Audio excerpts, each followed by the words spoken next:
Yo, what's up legends? Wanna upgrade your Free Fire skill instantly?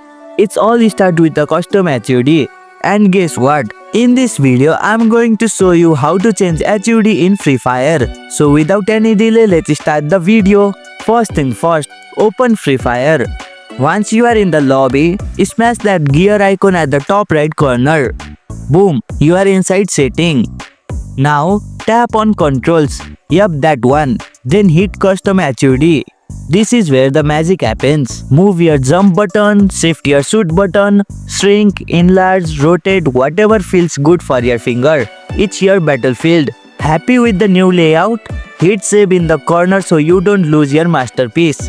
Pro tip: try a 3-finger or 4-finger layout. If you wanna play like the Free Fire god, more fingers is equal to more control and more booyah. And here you go, it's done. That's how you can change HUD in Free Fire. If you liked our video, press the thumbs up and share button. If you have any question, comment down below and don't forget to subscribe the channel for more tutorials.